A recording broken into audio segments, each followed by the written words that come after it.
So we've got Ross here, have we, I think? Yep, welcome Ross.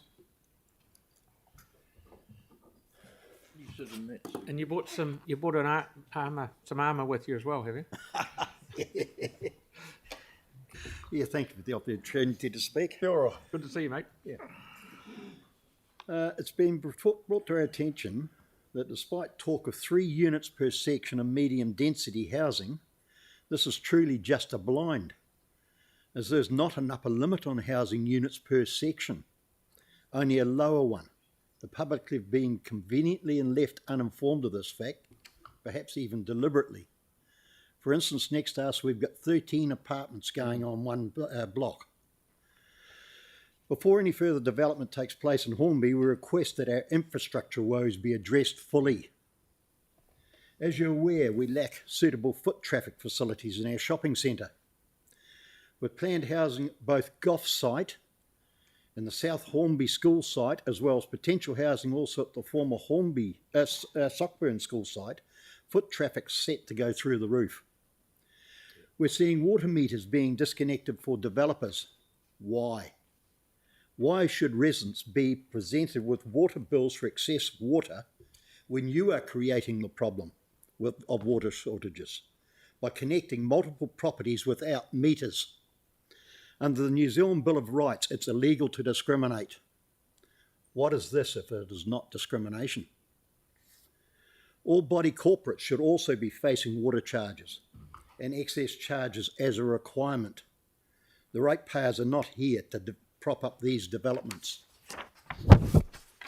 Hallsville Junction extension appears to be a complete disaster, with mixed messages coming out about it. One report we've had says it's about for tender.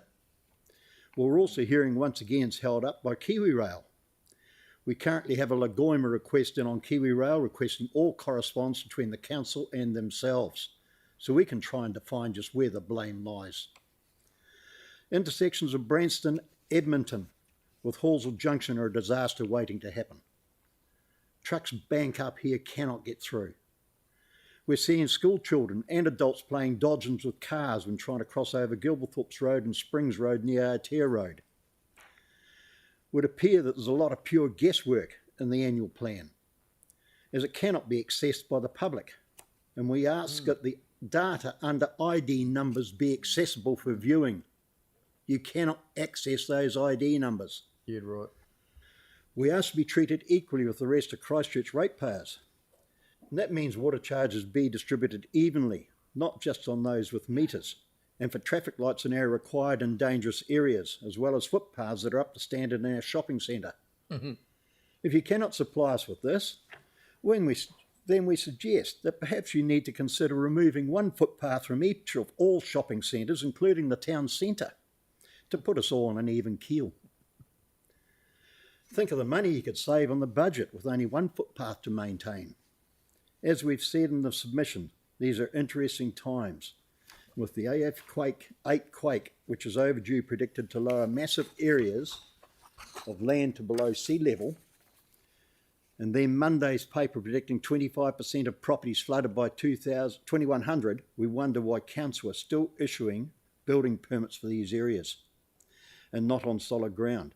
Perhaps this needs discussing with central government, as they are the ones ultimately responsible. We've asked before if you're going to provide gondolas instead of bus transport for these residents. Are you? Well, that's us for this year. Okay.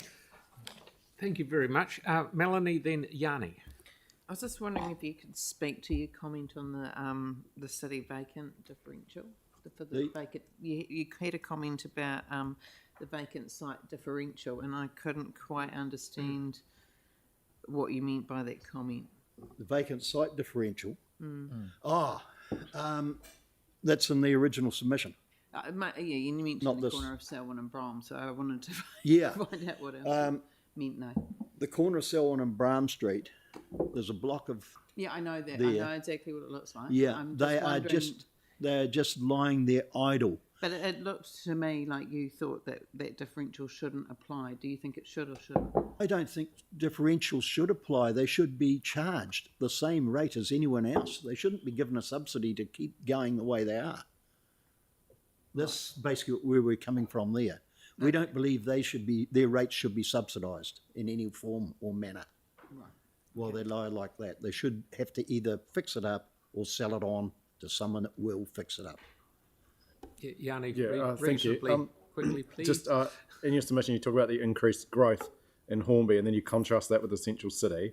Given that you've got a number of infrastructure things that you're asking us to fund, would you support deferring some of the central city projects so that we can actually do the things in your community that you're raising in regards to the footpaths, making it safer for people, etc.? I mean, the obvious one is the Te Kaha streets, but there's other central city projects that we've got that are taking a lot of money and resource.